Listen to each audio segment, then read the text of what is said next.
नमस्कार साथियों, PCS simplify channel पर आपका स्वागत है। जो हम लोग डेली ध्येय आईएएस के टेस्ट देख रहे हैं यूपी पीसीएस और आरओ 2024 प्रीलिम के लिए, तो उसी में आज टेस्ट नंबर 4 रहेगा। ठीक है, और बता दें कि ये आप लोग अगर चैनल पर नए हों तो आप लोग चैनल को जरूर सब्सक्राइब करिए और ज़्यादा से ज़्यादा शेयर करिए ताकि और भी लोग जुड़ सकें, उस कार्यक्रम का लाभ ले सकें। तो चलिए देख लेते हैं आज का पहला प्रश्न क्या है। पहला प्रश्न है कि भारत शासन अधिनियम 1935 में निम्न में से कौन सा प्रावधान शामिल नहीं था। तो इसके द्वारा केंद्र में द्वैध शासन प्रणाली का प्रारंभ किया गया, तो ये बिल्कुल सही दिया हुआ है। इसके द्वारा 11 राज्यों में से 5 राज्यों में द्विसदनी व्यवस्था प्रारंभ की गई थी, तो ये गलत दिया हुआ है। ठीक है, 5 राज्यों में नहीं बल्कि कितने में, तो 6 राज्यों में द्विसदनी व्यवस्था प्रारंभ की गई थी और ये 11 राज्यों में, तो ये सही दिया हुआ है। इस अधिनियम द्वारा महालेखा परीक्षक की नियुक्ति का प्रावधान किया गया, तो ये भी सही दिया हुआ है। वही इसके द्वारा रेलवे के प्रशासन के लिए संघीय रेलवे प्राधिकरण की स्थापना का प्रावधान किया गया, तो ये भी सही दिया हुआ है। और इसमें देखें तो क्या किया गया, तो इसमें जो है कि 1935 के भारत शासन अधिनियम द्वारा बर्मा को ब्रिटिश भारत से पृथक कर दिया गया था। ठीक है, और 2 नए प्रांत बनाए गए थे। कौन से, तो सिंध और उड़ीसा को। ठीक है, और देखें इस अधिनियम से क्या हुआ, तो भारतीय शासन अधिनियम के द्वारा भारतीय रिजर्व बैंक की स्थापना की गई थी। ठीक है, और 1935 के भारत शासन अधिनियम से देखा है तो 10% जनसंख्या को मताधिकार प्रदान किया गया था। और इसके साथ देखा है तो इस अधिनियम द्वारा क्या किया, तो इसके द्वारा संघीय लोक सेवा आयोग की स्थापना के प्रावधान किए गए। उसके साथ साथ प्रांतीय लोक सेवा आयोग और संयुक्त सेवा आयोग की स्थापना का भी प्रावधान किया गया था। तो ये पहला प्रश्न था। अब दूसरा देख लेते हैं। दूसरा नंबर प्रश्न क्या है, संविधान सभा के संबंध में निम्न कथनों में से कौन से कथन सही हैं। कूट के माध्यम से सही उत्तर चुने। HVR आयंगर को संविधान सभा का सचिव नियुक्त किया गया था, तो ये सही दिया हुआ है। ठीक है, ये सही है। मूल संविधान के हिंदी संस्करण का सुलेखन नंदलाल बोस द्वारा किया गया, तो ये गलत दिया हुआ है। क्योंकि किसके द्वारा, तो मूल संविधान के हिंदी संस्करण का सुलेखन किसके द्वारा किया गया, तो ये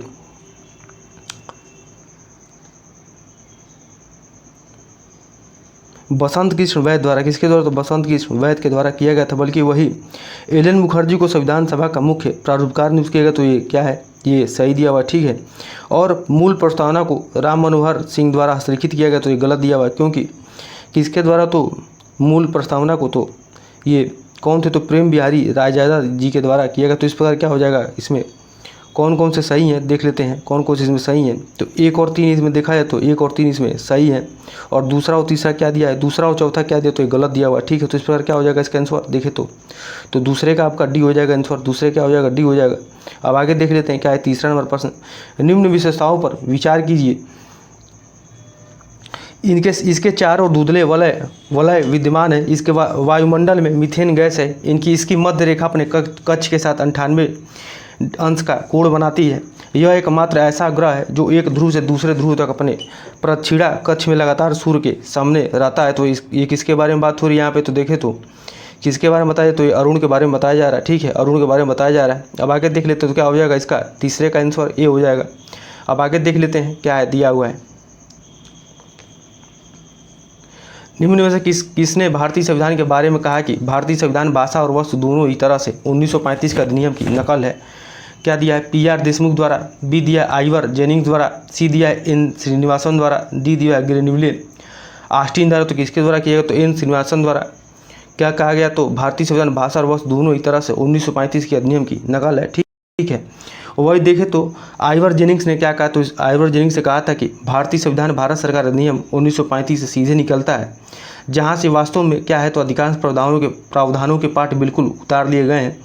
वही देखें तो जो अब आगे देख लेते हैं इसमें क्या दिया हुआ है प्रश्न। 5 नंबर प्रश्न देख लेते हैं क्या दिया है। नीचे 2 कथन दिए गए हैं जिनमें से एक को अभिकथन ए और दूसरे को कारण आर कहा गया है। अभिकथन ए है कि विंध्याचल पर्वत से निकलकर कुछ नदियां उत्तर की ओर बहती हुई यमुना और गंगा में मिल जाती हैं। फिर क्या यह नदियां भ्रंश घाटी से होकर गुजरती हैं। तो इसमें क्या देखना है, इसमें देखना है कि कौन से कथन इसमें सही है और कौन से गलत हैं। तो देखें तो विंध्याचल पर्वत से निकलकर कुछ नदियां उत्तर की ओर बहती हुई यमुना और गंगा में मिल जाती है, तो बिल्कुल सही दिया हुआ है। वही कारण देखें तो यह नदियां भ्रंश घाटी से होकर के गुजरती, तो ये गलत दिया हुआ है। क्योंकि देखें तो जो दक्षिण प्रायद्वीपी के उत्तर भाग का ढाल क्या होता है, तो उत्तर की ओर है। और जो विंध्याचल पर्वत से निकलकर कुछ नदियाँ हैं उत्तर की ओर बहती हैं, हुई गंगा में और यमुना में मिल जाती हैं। कहाँ मिल जाती है, तो गंगा और यमुना में मिल जाती हैं। और ये कहाँ से निकलती हैं, तो ये विंध्याचल पर्वत से निकलती हैं, ठीक है। तो इस प्रकार क्या हो जाएगा, गलत हो जाएगा। अब आगे देख लेते हैं क्या है प्रश्न। प्राथमिक पी तरंगे भूकंपी तरंगों के संबंध में निम्न कथनों पर विचार कीजिए और कूट के माध्यम से सही उत्तर को चुनिए, कथन को चुनिए। तो प्राथमिक तरंगों का संचरण ध्वनि तरंगों के समान होती है। यह तरंगे ठोस, तरल और गैस माध्यमों से होकर गुजर सकती है। इन तरंगों का पृथ्वी के आंतरिक भागों से धरातल तक पहुंचने का मार्ग अवतल होता है। इन तरंगों की गति सबसे अधिक द्रव में होती है। तो देखिए क्या है, देख लेते हैं। तो देखें तो प्राथमिक पी तरंगे भूकंपी तरंगों के संबंध में देखना है। तो प्राथमिक तरंगों का संचरण ध्वनि तरंगों के समान होता है, तो ये सही दिया हुआ है। यह तरंगे ठोस, तरल और गैस माध्यमों से होकर गुजरता है, तो ये सही दिया हुआ है। इन तरंगों का पृथ्वी के आंतरिक भागों से धरातल तक पहुंचने का मार्ग अवतल होता है, तो ये भी सही दिया हुआ है। इन तरंगों की गति सबसे अधिक द्रव में होती है, तो ये गलत दिया हुआ है। क्योंकि देखा है तो जो प्राथमिक तरंगों का संचरण है ध्वनि तरंगों के ही समान होता है, ये सही दिया हुआ, ये भी सही है आपका। और देखें तो जो है कि इन तरंगों की गति किसमें, ये द्रव में क्या होता है, तो सबसे कम होता है, क्या होता है द्रव में, तो ये कम होता है। ये क्या दिया, अधिक दिया हुआ है, ठीक है। तो चलिए अब आगे देख लेते हैं क्या है प्रश्न। तो इस प्रकार क्या हो जाएगा आंसर इसका, तो 6वें का डी हो जाएगा। 6वें का नंबर क्या हो जाएगा, डी हो जाएगा। 1 और 2 3 और सही है इसमें, ठीक है। और ये वाला चौथा जो है कि ये गलत दिया हुआ है। अब आगे देख लेते हैं क्या है प्रश्न।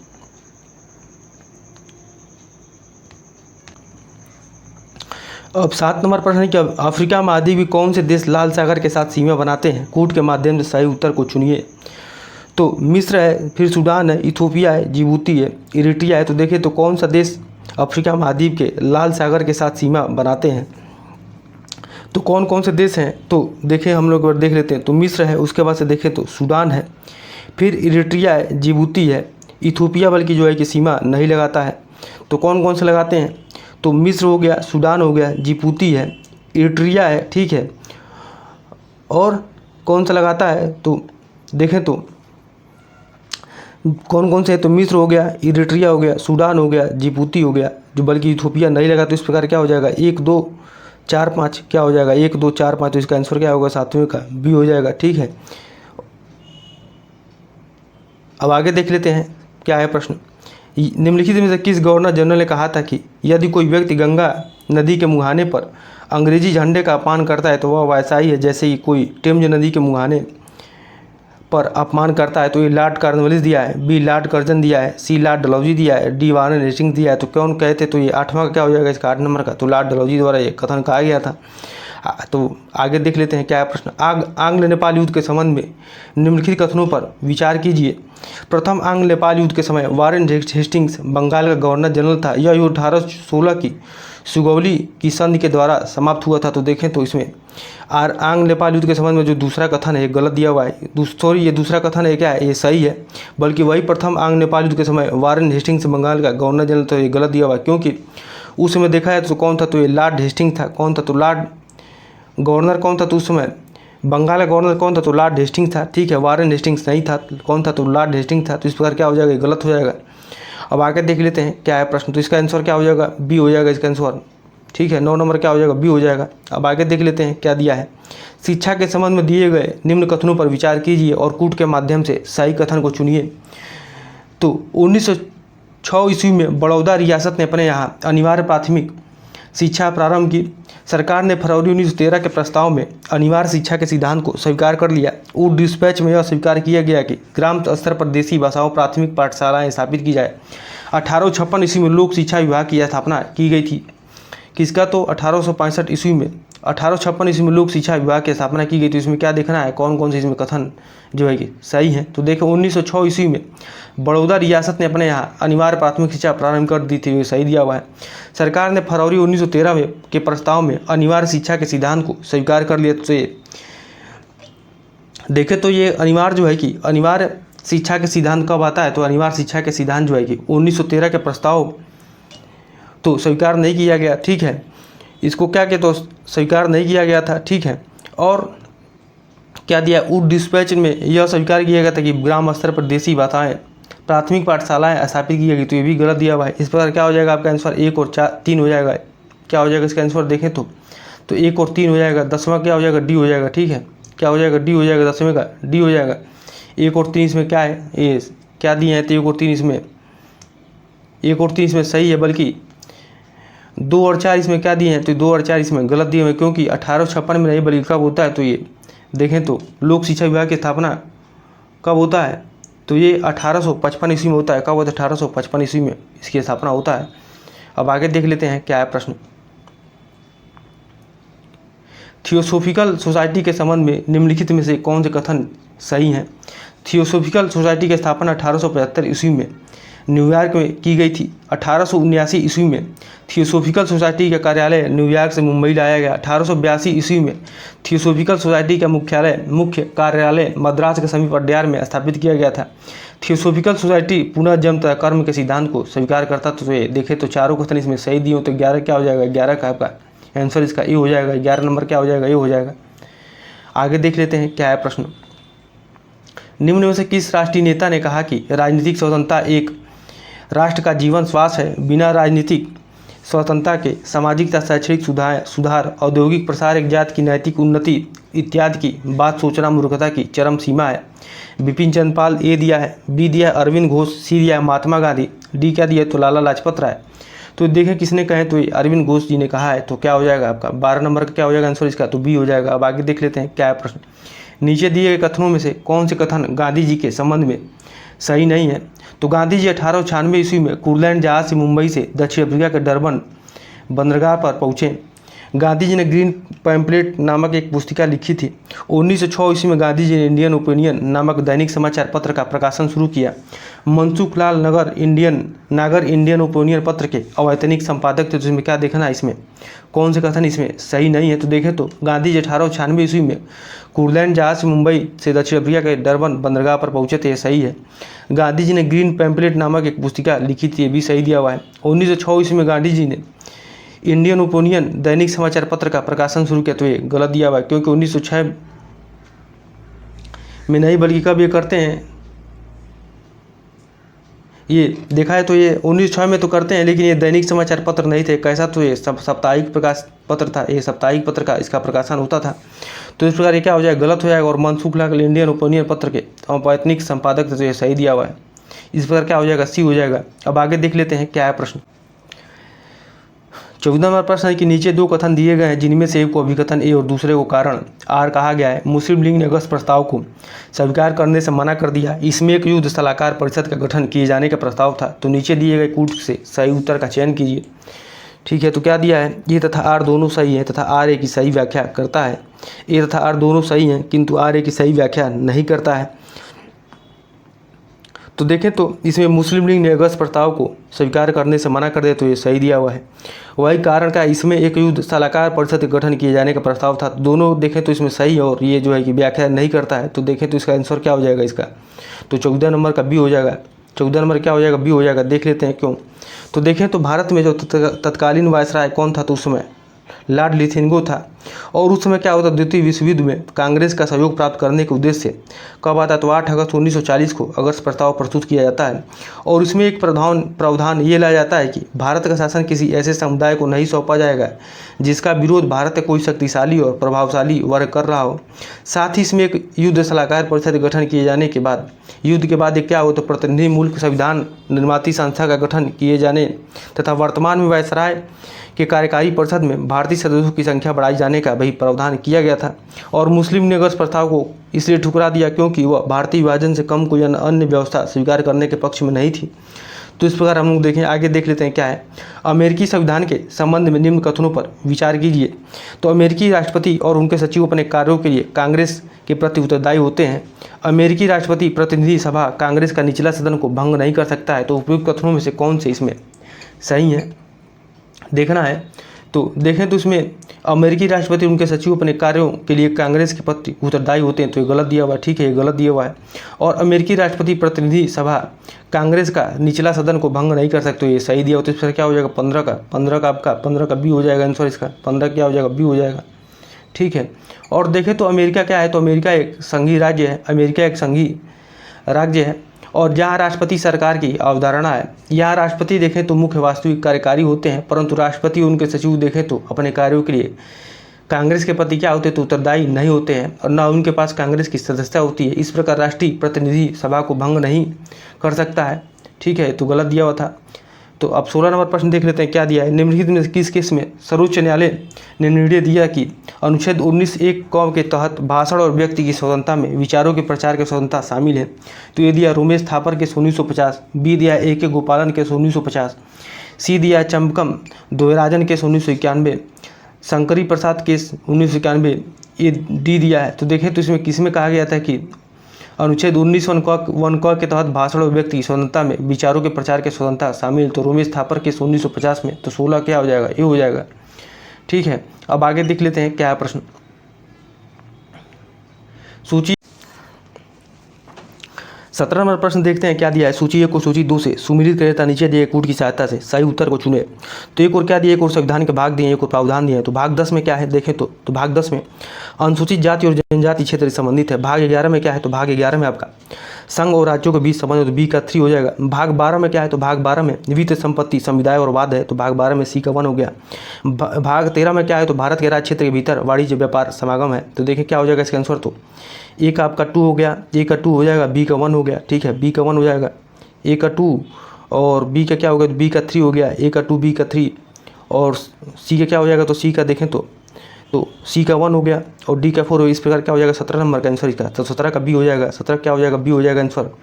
17 क्या हो जाएगा, बी हो जाएगा। अब और भी देख लेते हैं कौन कौन से भाग हैं। तो भाग 1 में क्या है, तो भाग 1 में संघ और उसके राज्य क्षेत्र से संबंधित है। और भाग 2 में क्या है, तो भाग 2 में नागरिकता है। भाग 3 में क्या है, तो मूल अधिकार है। भाग 4 में क्या है, तो भाग 4 में राज्य के नीति निर्देशक तत्व हैं। 4 क में क्या है, तो मूल कर्तव्य है। ठीक है, 5 में क्या है, तो संघ है। 6 में क्या है, तो राज्य है। 7 में क्या है, तो प्रथम अनुसूची के भाग ख के राज्य निश्चित है। भाग 8 में क्या है, तो संघ राज्य क्षेत्र है। भाग 9 में क्या है, तो ये आपको पता ही होगा पंचायतों से संबंधित है। भाग 9 क में क्या है, तो 9 क में नगर पालिकाएँ हैं। 9 ख में क्या है, तो सहकारी समितियां हैं। 10 में क्या है, भाग 10 में तो अनुसूची और जनजाति क्षेत्र है। भाग 11 भी हम लोग देखें संघ और राज्यों के बीच संबंध है। भाग 12 में क्या है, तो वित्त संपत्ति समुदाय और वाद है। भाग 13 में क्या है, तो भाग 13 में भारत के राज्य क्षेत्र के भीतर व्यापार वाणिज्य और समागम है। 14 में क्या है, तो संघ और राज्यों के अधीन सेवाएं हैं। 15 में क्या है, तो भाग 15 में क्या है, तो निर्वाचन है। 14 क में क्या है, तो 14 क में अधिकरण है। ठीक है, भाग 16 में क्या है, तो भाग 16 में कुछ वर्गों के संबंध में विशेष उपबंध है। भाग 17 में क्या है, तो राजभाषा है। भाग 18 में क्या है, तो अपात उपबंध है। भाग 19 में क्या है, तो प्रकीर्ण है। भाग 20 में क्या है, तो संविधान का संशोधन है। भाग 21 में क्या है देखा है, तो अस्थायी संक्रमणकालीन और विशेष उपबंध है।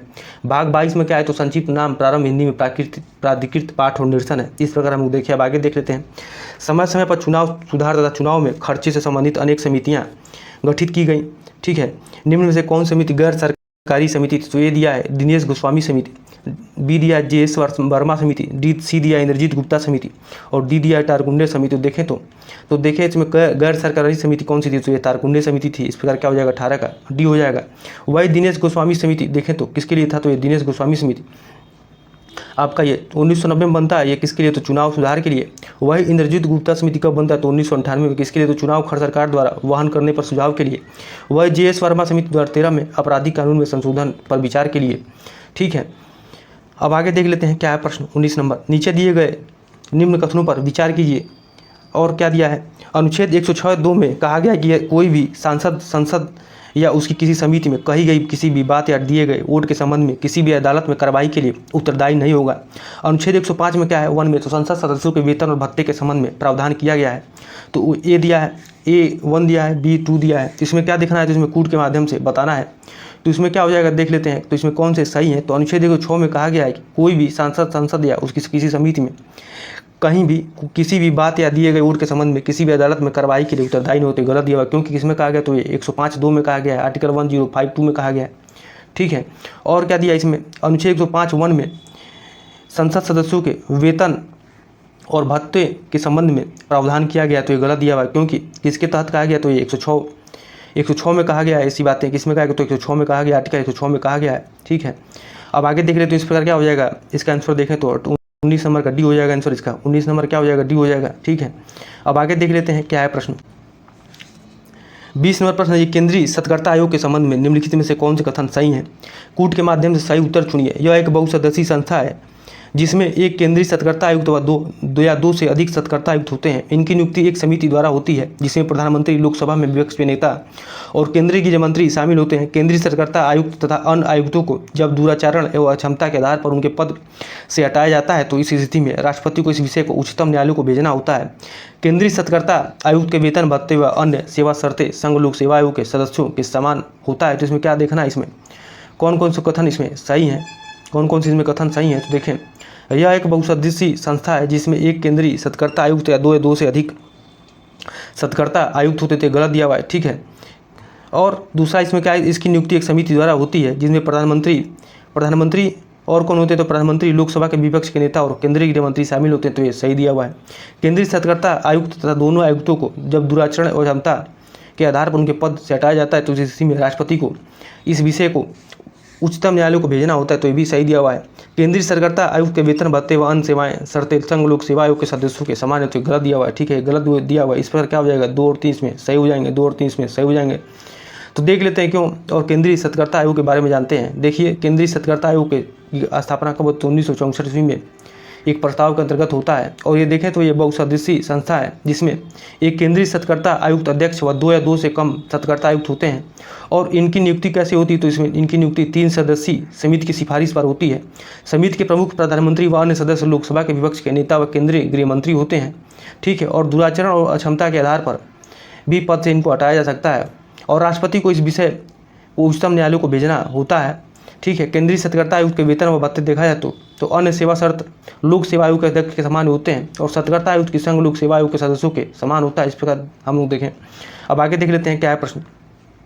नागरिकता संशोधन विधेयक 2019 जिसे नागरिकता संशोधन नियम 2014 के लिए द्वारा क्रियान्वित किया गया के संबंध में कौन सा कथन सही नहीं है। यह अधिनियम 12 दिसंबर 2019 को राष्ट्रपति रामनाथ कोविंद के हस्ताक्षर होने के साथ ही अधिनियम हो गया था। यह 31 दिसंबर 2014 से पहले अफगानिस्तान, पाकिस्तान और बांग्लादेश से आए गैर मुस्लिमों को नागरिकता प्रदान करता है। इस अधिनियम के प्रावधान असम, मेघालय, मणिपुर और त्रिपुरा के स्वायत्त आदिवासी क्षेत्रों पर लागू नहीं होते हैं जो संविधान की 6ठी अनुसूची में शामिल है। यह अधिनियम उन क्षेत्रों में लागू नहीं है जहां इनर लाइन परमिट लागू है, जिसमें अरुणाचल प्रदेश, नागालैंड, मिजोरम और मणिपुर शामिल है। इसमें क्या देखना है, इसमें कौन से कथन इसमें सही नहीं है। तो यह अधिनियम देखा है तो 12 दिसंबर 2019 को राष्ट्रपति रामनाथ कोविंद के हस्ताक्षर होने के साथ ही अधिनियम, तो ये बिल्कुल सही दिया हुआ है। यह 31 दिसंबर 2014 से पहले अफगानिस्तान, पाकिस्तान और बांग्लादेश से आए गैर मुसलमानों को नागरिकता प्रदान करता है, ये भी सही दिया हुआ है। इस अधिनियम के प्रावधान असम, मेघालय, मणिपुर और त्रिपुरा के स्वायत्त आदिवासी क्षेत्रों पर लागू नहीं होते हैं जो संविधान की 6ठी अनुसूची में शामिल है। तो गलत दिया हुआ है, ठीक है। और यह अधिनियम उन क्षेत्रों में लागू नहीं है जहां इनर लाइन परमिट लागू है, जिसमें अरुणाचल प्रदेश, नागालैंड, मिजोरम और मणिपुर शामिल, तो ये सही दिया हुआ है। अब आगे देख लेते हैं क्या है प्रश्न। अभी हाल ही में multiple independently targetable re entry vehicle प्रौद्योगिकी से लैस स्वदेश में विकसित अग्नि 5 मिसाइल का प्रथम सफल परीक्षण किया गया है। इसके संबंध में निम्न में से कौन से कथन सही हैं। कूट के माध्यम से उत्तर चुनिए। इस परीक्षण को मिशन दिव्यास्त्र का नाम दिया गया है। क्या दिया गया, तो इसका नाम दिव्यास्त्र का नाम दिया गया है। अग्नि 5 हथियार प्रणाली में स्वदेशी एवियोनिक्स सिस्टम और उच्च सटीकता सेंसर लगाए गए हैं। एवियोनिक्स प्रणालियों में संचार, नेविगेशन और कई प्रणालियों का प्रदर्शन और प्रबंधन शामिल है। Multiple independently targetable re entry vehicle उस तकनीक को कहा जाता है जिसमें किसी मिसाइल में एक ही बार में एक से अधिक परमाणु हथियार ले जाने की क्या होती है, तो क्षमता होती है। तो इसमें कौन से सही है देख लेते हैं। तो देखें तो इस परीक्षण को मिशन दिव्यास्त्र का नाम दिया गया तो बिल्कुल सही दिया हुआ है, ठीक है। और अग्नि 5 हथियार प्रणाली में स्वदेशी एवियन सिस्टम और उच्च सटीकता सेंसर लगाए गए, भी सही है। एवियोनिक्स प्रणालियों में संचार, नेविगेशन और कई प्रणालियों का प्रदर्शन और प्रबंधन शामिल है। Multiple independently targetable re entry vehicle उस तकनीक को कहा जाता है जिसमें किसी मिसाइल में एक ही बार में एक से अधिक परमाणु हथियार ले जाने की क्षमता होती है। तो इस प्रकार देखा है तो 22 से क्या हो जाएगा, 22 का आंसर ये हो जाएगा, 22 का आंसर ये हो जाएगा क्योंकि चारों ऑप्शन इसमें सही दिए हुए हैं। अब आगे देख लेते हैं क्या है प्रश्न। प्लास्टिक अपशिष्ट प्रबंधन संशोधन नियम 2024 के संबंध में कौन से कथन इसमें सही नहीं है, ये देखना। इस संशोधन में प्रावधान है कि कैरी बैग और वस्तुओं के निर्माण को कंपोस्टेबल प्लास्टिक या बायोडिग्रेडेबल प्लास्टिक से बनाने की अनुमति दी जाएगी। इसके अनुसार बायोडिग्रेडेबल प्लास्टिक वह है जो मृदा और भराव जैसे क्षेत्रों जैसे विशिष्ट वातावरण में जैविक प्रक्रियाओं द्वारा बिना कोई माइक्रो प्लास्टिक छोड़े पूर्ण रूप से नष्ट होने में सक्षम है। इस संशोधन इस संशोधन के अनुसार माइक्रोप्लास्टिक से तात्पर्य जल में अभिलेय किसी भी ठोस प्लास्टिक कण से है जिसका आयाम 1 माइक्रोन और 500 माइक्रोन के बीच है। इस संशोधन नियम के अनुसार डिस्पोजेबल प्लास्टिक उत्पादों के निर्माता के लिए उन्हें बायोडिग्रेडेबल के रूप में लेबल करना अधिक कठिन हो जाएगा। तो इसमें क्या देखना है, इसमें कौन सा इसमें कथन सही नहीं है। तो इस संशोधन में प्रावधान है कि कैरी बैग और वस्तुओं के निर्माण को कंपोस्टेबल प्लास्टिक या बायोडिग्रेडेबल प्लास्टिक में बनाने की अनुमति दी है, सही दिया हुआ है। इसके अनुसार बायोडिग्रेडेबल प्लास्टिक वह है जो मृदा और भराव जैसे क्षेत्र विशिष्ट वातावरण में जैविक प्रक्रियाओं द्वारा बिना कोई माइक्रो प्लास्टिक छोड़े पूर्ण रूप से नष्ट होने में क्या होंगे, तो सक्षम होंगे। तो देखा है, तो इसमें क्या देखना है, इसमें कौन सी इसमें सही नहीं है। तो ये 23 क्या हो जाएगा, 23 का आपका बी हो जाएगा इसमें, क्योंकि ये गलत दिया हुआ है। और इस संशोधन के अनुसार माइक्रो प्लास्टिक से तात्पर्य जल में अभिलेय किसी भी ठोस प्लास्टिक कण से है जिसका आयाम क्या है, तो 1 माइक्रोन और 5 माइक्रोन के बीच है, तो ये सही दिया हुआ है। इस संशोधन के नियम के अनुसार डिस्पोजेबल प्लास्टिक उत्पादों के निर्माता के लिए उन्हें बायोडिग्रेडेबल के रूप में लेबल करना अधिक कठिन हो जाएगा, तो ये भी सही है। अब आगे देख लेते हैं क्या है प्रश्न। और देखा जाए तो इसमें प्लास्टिक अवशिष्ट प्रबंधन संशोधन नियम 2024 के अनुसार माइक्रो प्लास्टिक का तात्पर्य यह होगा कि जल में अभिलेय किसी भी ठोस प्लास्टिक कण है जिसका आयाम क्या हो, तो 1 माइक्रोन और 1000 माइक्रोन के बीच में है। ठीक है, अब आगे देख लेते हैं क्या है प्रश्न। 24 नंबर प्रश्न क्या है, हाल ही में केंद्रीय मंत्रिमंडल ने इंटरनेशनल बिग कैट अलायंस की स्थापना की मंजूरी दी है। इसके संबंध में निम्नलिखित में से कौन से कथन सही है, कूट के माध्यम से सही उत्तर चुनिए। इस अलायंस के लिए 2023-24 से 2027-28 तक 5 वर्ष की अवधि के लिए 150 करोड़ एक मुफ्त बजटीय समर्थन को मंजूरी दी गई है। इस अलायंस का मुख्यालय भारत में होगा और यह पहल 8 प्रमुख बिग कैट्स प्रजातियों की सुरक्षा और संरक्षण पर ध्यान केंद्रित करेगा। तो इसमें देखना है इसमें कौन कौन से इसमें सही है। तो देखें तो यह अलायंस के लिए 2023-24 से 2027-28 तक 5 वर्ष के लिए 150 करोड़ रुपए एक मुफ्त बजटीय समर्थन की मंजूरी दी गई है, सही है। इस अलायंस का मुख्यालय भारत में होगा और इसमें तो देखें तो क्या दिया, तो यह पहल 8 प्रमुख बिग कैट्स प्रजातियों की सुरक्षा और संरक्षण पर ध्यान केंद्रित करती है, तो गलत दिया हुआ, क्योंकि जो 7 प्रमुख बिग कैट्स प्रजातियाँ हैं उनके संरक्षण पर ध्यान केंद्रित किया जाएगा। तो इस प्रकार क्या हो जाएगा, ये गलत हो जाएगा। तो इसका आंसर क्या हो जाएगा, तो 1 और 2 हो जाएगा आंसर इसका। तो इसका आंसर क्या हो जाएगा, 24 नंबर का तो बी हो जाएगा। 24 नंबर क्या हो जाएगा, बी हो जाएगा। अब आगे देख लेते हैं क्या है प्रश्न। सवालों के संबंध में निम्न में से कौन से कथन सही है, कूट के माध्यम से सही उत्तर को चुनिए। सवाल एम्ब्रियोफाइटा वर्ग में आते हैं। सवाल पर्ण हरित युक्त संवहन उत्तक रहित और भ्रूण रहित होते हैं। उडोगोनियम एक ऐसा शैवाल है जो अधिपातव के रूप में दूसरे पौधों पर उगते हैं। प्रोटोडर्मा एक ऐसा शैवाल है जो कछुए की पीठ पर उगता है। तो इसमें क्या देखना है, इसमें कौन कौन से इसमें सही दिए हुए हैं। तो देखें तो जो शैवाल क्या होता है, तो शैवाल एक एम्ब्रियोफाइटा वर्ग में आते हैं, तो ये गलत दिया हुआ है। ठीक है, गलत दिया हुआ है, क्योंकि शैवाल जो है कि थाइलोफाइटा जगत में आते हैं। किस में आते हैं, थाइलोफाइटा जगत में आते हैं। और शैवाल पर्ण हरित युक्त संवहन उत्तक रहित और भ्रूण रहित होते हैं, सही दिया हुआ है। ठीक है,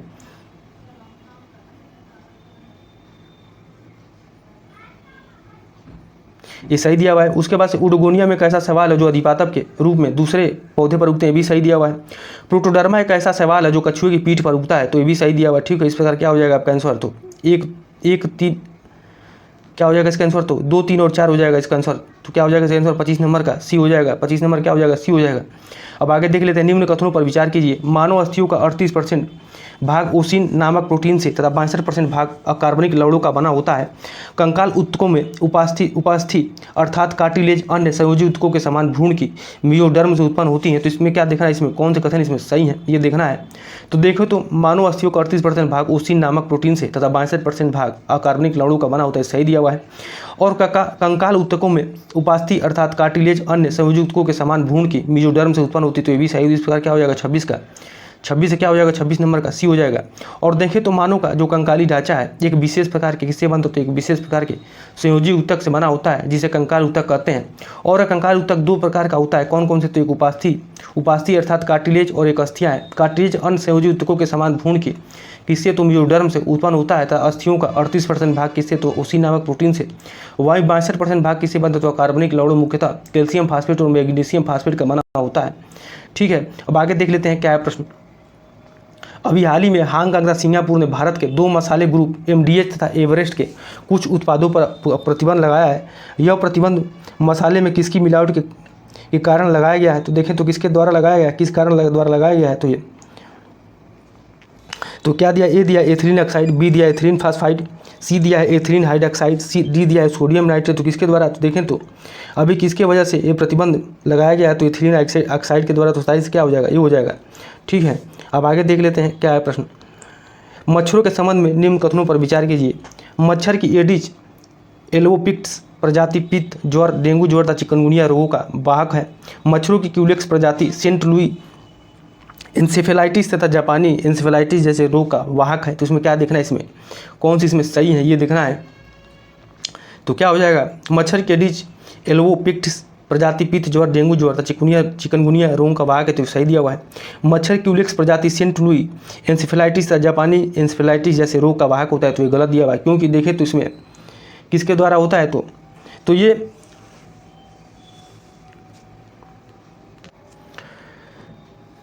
तो देखें तो जो एक मच्छर की क्यूलेक्स प्रजाति है उसके द्वारा होता है, न कि ये जो सेंट लुई इंसेफेलाइटिस दिया है और जापानी इंसेफेलाइटिस दिया है। तो कैसे कौन सा रोग